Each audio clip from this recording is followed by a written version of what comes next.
할렐루야. 1월 17일 월요일 새벽입니다. 하늘의 문을 여소서 찬양하겠습니다. 하늘의 문을 여소서 이곳을 주목하소서. 주를 향한 노래가 꺼지지 않으니 하늘을 열고 보소서. 이곳에 임재하소서. 주님을 기다립니다.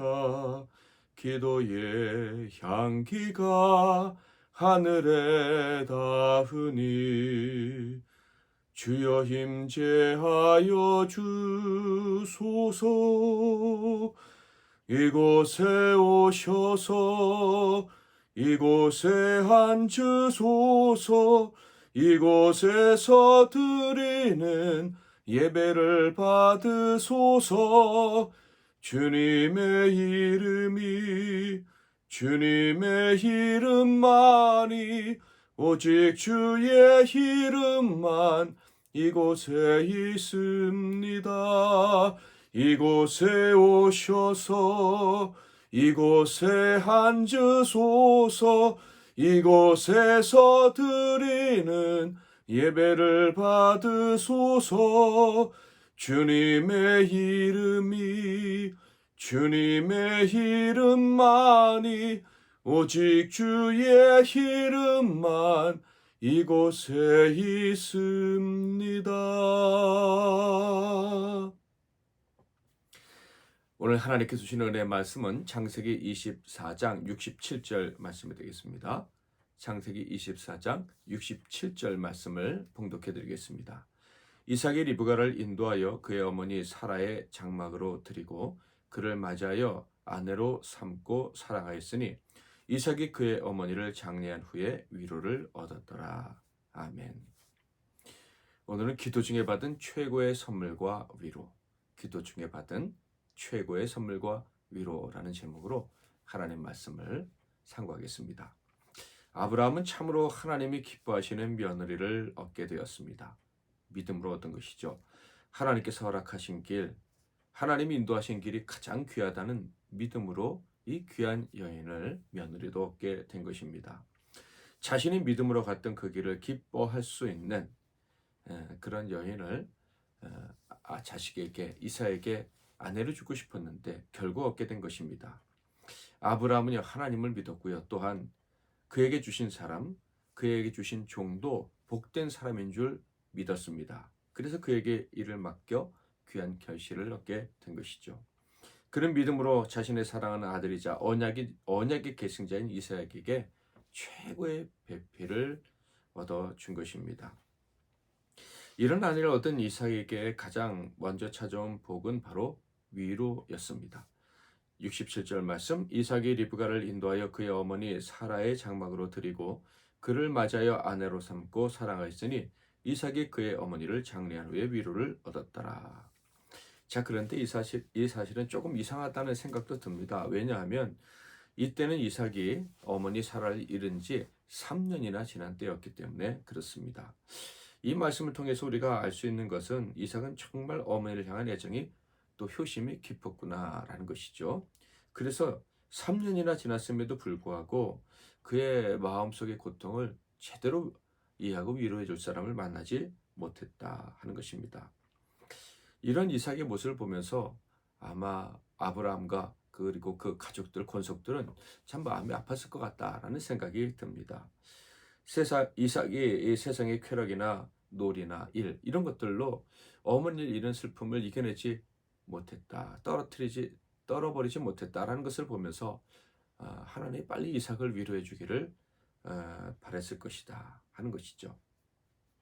자, 그런데 그들이 볼 때 참으로 놀라운 일이 벌어진 거예요. 아브라함의 명대로 고향에서 신부감을 데려오자 이삭이 드디어 위로를 얻고 기쁨을 회복하는 모습을 보았기 때문입니다.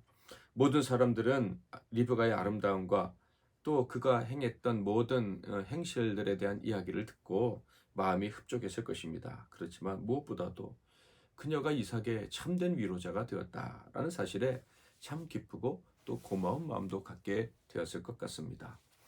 참으로 이삭을 사랑하는 모든 이들은 이 결혼을 보면서 야, 혼인이라는 게 참 소중한 것이구나라는 것도 새삼스럽게 느꼈을 것 같습니다. 정말로 하나님의 사람에게는 하나님이 정해주신 배우자가 있구나. 그 배우자가 통할 수 있는, 마음을 통할 수 있는 유일한 사람이구나. 즉 서로를 통할 수 있는 유일한 사람이 하나님의 사람들에게는 있구나라는 것을 느꼈을 것 같습니다. 남편과 아내, 이 두 사람의 관계라는 것이 얼마나 소중한지도 새삼 깨닫게 되었을 것 같고, 하나님이 혼인을 정말 소중히 여기시는구나라는 것도 깨달았을 것 같습니다. 그래서 아브라함이 이 이삭의 심감을 구하는데 그토록 심혈을 기다리고 또 오랫동안 기다렸던 그 이유도 인정할 수 있게 되었을 것 같습니다. 이삭과 리브가의 결혼은요, 참으로 감동적입니다. 제 생각엔 이삭이 아내 리브가를 얻을 때 감동은 말할 수 없을 정도로 컸을 것 같습니다. 그녀는 그녀를 사랑하는 자신의 마음, 이것에도 참 놀랐을 것 같고, 그녀를 통해서 얻은 위로가 이렇게 클 수 있다는 사실에도 놀랐을 것 같습니다. 아마도 이런 감동이 너무 컸기 때문에 이삭은 평생 한 사람만 사랑하고 한 사람과만 결혼 생활을 하지 않았을까라는 생각이 듭니다. 실제로 성경에 보면 아브라함과 야곱, 에서 등 이 구약 성경에 등장하는 족장 시대의 사람들은요, 한 사람과만 결혼 생활을 한 사람이 없습니다.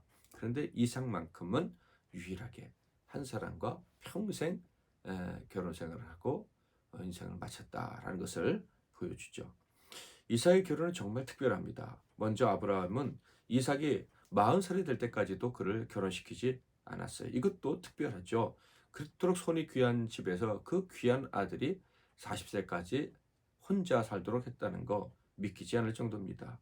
그런데 그렇게 할 수밖에 없었던 이유는 분명히 있죠. 하나님이 기뻐하시는 아내를, 며느리를 얻어야 된다라는 이 아브라함의 생각 때문입니다.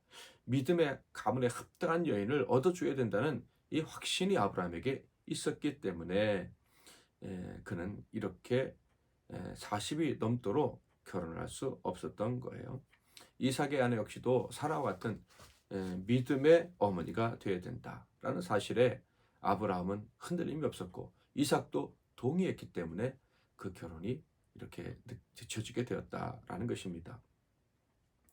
이렇게 귀한 여인을 아내로 얻어주기 위한 아브라함의 뜻은 하나님의 뜻으로 말미암은 것이었죠. 아브라함 마음도 분명 급한 마음이 들 때가 있었을 거예요. 그러나 하나님의 뜻을 기다리다가 하란으로 신부를 구하기 위해 그의 종을 파견했습니다.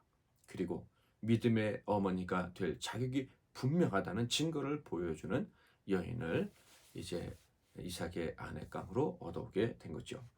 그런데 이렇게 귀한 여인이 아브라함의 집으로 올 때 그를 맞이했던 이삭은 어떤 모습을 하고 있었을까요? 무엇보다 그는 순종함으로 기다렸었죠. 아버지의 뜻에 온전히 순종하면서 아버지의 하나님, 그분께서 정해주실 그 아내를 기다렸습니다. 그렇지만 아무것도 하지 않고 기다린 것은 아니었어요. 그는 아내를 얻기 위해서 보내심을 받은 엘리에셀이 했던 것과 같은 일을 했습니다. 엘리에셀이 어떤 일을 했습니까? 이 중치하던 하나님과 그의 주인 아브라함을 위한 일을 감당하기 위해서, 그 사명을 감당하기 위해서 그는 기도했어요. 아브라함에게 배운 대로 행동했던 것이죠. 그런데 바로 이렇게 중요한 일, 기도하는 일을 이삭도 했다고 성경은 증언하고 있습니다. 61절부터 63절. 리브가가 일어나 여자 종들과 함께 낙타를 타고 그 사람을 따라가니 그 종이 리브가를 데리고 가니라. 그때 이삭이 부엘라헤로이에서 왔으니 그가 네게부 지역에 거주하였습니다. 이삭이 저물 때 들에 나가 묵상하다가 눈을 들어보매 낙타들이 오는지라. 이 장면은 리브가가 믿음에 결단하고 엘리에셀과 함께 이삭이 살던 곳으로 오고 있을 때, 가까이 왔을 때의 모습입니다. 그때 이삭이 무엇을 하고 있었습니까? 묵상을 하고 있었다. 이는 하루의 일과를 마치고 홀로 들판에 나가 기도하고 있었다라는 이야기입니다. 아버지가 보내신 엘리에셀이 신부감을 잘 구해오기를 바라고 기도했던 거예요. 즉 그의 결혼을 위해서, 그의 결혼 생활이 하나님이 기뻐하시는 결혼 생활이 되기를 원해서 아버지에게 받은 이 아버지가 받은 복, 그리고 자기에게 유전될 복, 어, 온 땅에 그 후손들이 가득하게 되는 것, 그리고 많은 사람들이 복을 받게 되는 그 일을 그 사명을 감당할 수 있게 해달라고 기도했던 거예요. 특별히 이제 그의 종이 구해올 그 신부가 하나님과 아버지 모든 사람들에게 흡족한, 그리고 복되고 사랑스러운 여인이 되기를 바라면서 기도했습니다. 그런데 그렇게 기도하다가 신부가 오는 그 일행을 발견하게 된 것이죠. 얼마나 멋진 일입니까? 하나님께 기도하면서, 하나님과 아버지께 순종하면서 기도하면서 기다릴 때, 그때 그 기도 중에 응답을 받은 것이니 얼마나 멋진 일입니까? 기도 중에 신부와 첫 대면을 하게 됐습니다. 기도의 응답으로 신부를 만났다라는 확신을 얻기에 이것만큼 좋은 환경이 어디 있습니까? 그렇게 처음 만난 신부에 대한 이야기를 종에게 듣기도 했어요. 66절, 종이 그 행한 일을 다 이사에게 아뢰매. 그 모든 이야기를 듣고 더더욱 그는 기도의 능력, 기도에 응답하시는 하나님의 은혜에 감사했을 것이고, 또 그 여인을 보면서 자기가 상상했던 것보다 분명 더 귀하고 사랑스럽다고 느꼈을 거예요. 그래서 감격했을 것 같습니다.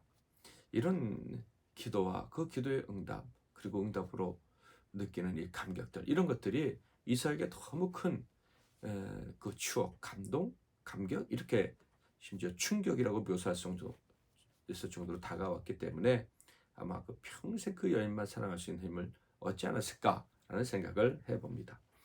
기도하다가 신부가 오는 모습을 보았는데 신부 역시 이삭을 보았죠. 이삭은 그 일행을 향해 나아갔고, 즉 아마 벅찬 기대감을 가지고 나아갔겠죠. 신부가 즉 리브가가 이삭이 다가오는 모습을 보고 그 역시도 행동을 하게 되는데, 64절 65절, 리브가가 눈을 들어 이삭을 바라보고 낙타에서 내려 종에게 말하되 들에서 배회하다가 우리에게로 마주오는 자가 누구냐? 종이 이르되 이는 내 주인이니이다. 리브가가 너울을 가지고 자기 얼굴을 가리더라. 리브가는 이삭을 보고 낙타에서 내렸고 너울로 그의 얼굴을 가렸습니다. 이는 당시의 예법에 따른 행동이라고 합니다.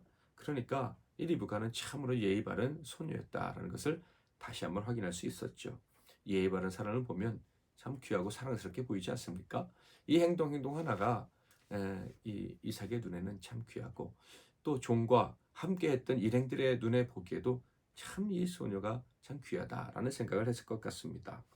이렇게 이삭과 리브가는 첫 만남을 가지게 됩니다. 당연히 그 첫 만남을 통해서 그들은 우리는 정말 하나님이 짝지어준 삶이구나라는 것을 느꼈을 거예요. 엘리에셀이 리브가를 데려오기까지 이야기를 듣기 전에도 이삭은 확신을 가질 수 있었을 것 같다라는 생각을 해봅니다. 다른 모든 걸 떠나서 그 첫 느낌도 그랬을 것이고, 그 소녀가 여기까지 왔다라는 사실만으로도 이삭은 감동했을 것 같아요. 엘리에셀을 따라왔던 증거, 그것이 무엇입니까? 그녀가 믿음으로 순종했다. 그의 아버지처럼 아버지가 원하는 그 본토 친척 아버지 집을 믿음으로 떠나는 그런 행동을 했다는 것을 느낄 수 있었기 때문입니다. 게다가 아주 빨리 왔잖아요. 그의 종이 그 라반의 집에 하란에서 단 하루밖에 묵지 않았던 거 잘 아실 것입니다.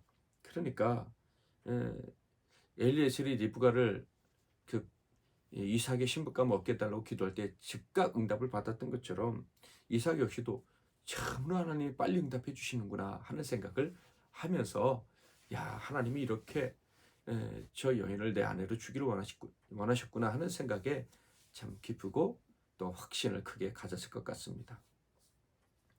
이미 짐작을 하고 있었지만 종으로부터 모든 이야기를 들은 이삭과 그리고 아브라함은요 참으로 기뻐했을 것입니다. 이삭은요 그 이야기에 더욱더 그녀를 사랑하게 되었을 것이고, 그녀의 모든 행동이 위로받지 못할 것 같던 그의 마음을 위로하는 것을 느꼈을 것입니다. 67절 다시 한번 볼까요? 이삭이 리브가를 인도하여 그의 어머니 사라의 장막으로 드리고 그를 맞아야 아내로 삼고 사랑하였으니 이삭이 그의 어머니를 장례한 후에 위로를 얻었더라. 하나님께서 믿는 자들에게 주시는 선물은요 무엇이든지 간에 위로와 같은 마음의 참 평안과 안정을 가져다 주는 것입니다. 그래서 가장 큰 선물이신 예수님은 샬롬 그 자체라고 말씀하지 않으십니까? 죄로 절망과 고통에 빠졌던 자들에게 말할 수 없는 위로와 평화를 주신 분이 바로 예수님이십니다. 그런데요, 샬롬으로 오신 그 예수님은 우리에게 한 번의 위로만 주기 위해 오신 분이 아니라고 성경은 이야기합니다. 날마다 더 풍성하게 위로와 평화를 주시는 분이 우리 예수님이시고 그분의 뜻이다라고 성경은 이야기하고 있죠. 그러므로 우리에게 중요한 것을 하나님께서 주시기를 바라고 기도한다면 하나님께서 그 기도를 응답하실 때 우리는 세상에 줄 수 없는 위로와 기쁨을 계속해서 받아 누리게 되는 거예요. 그로 인해서 세상에 줄 수 없는 평강의 삶을, 샬롬의 삶을 누리게 되는 것이죠. 우리와 우리가 사랑하는 가족들의 삶에 평생토록 기도와 기도의 응답이 있기를 축복합니다. 그 기도의 삶을 통해서 응답받는 삶, 즉 계속해서 주시는 하나님의 선물을 받으면서 저와 여러분, 그리고 여러분이 사랑하는 모든 사람들의 가족의 마음속에 짐이 점점 가벼워지는구나 하는 것을 느낄 수 있기를 바랍니다. 진정한 위로와 평화가 늘 깃들 수 있기를 축복합니다. 기도하겠습니다. 말씀 붙잡고 기도하시고 오늘도 하나님 주시는 위로 가운데 행복한 삶을 사시기를 바랍니다. 제가 먼저 잠깐 기도하고 여러분이 이어서 기도하시고 하루를 시작하십시오.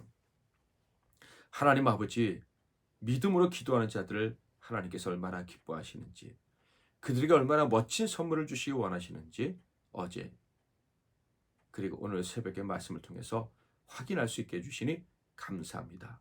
뿐만 아니라 우리 삶 속에서 이런 경험을 하고 살고 있구나라는 것을 다시 한번 깨닫게 해주시니 감사합니다. 나아가 이런 위로를 하나님이 계속해서 주실 줄 믿고 감사합니다.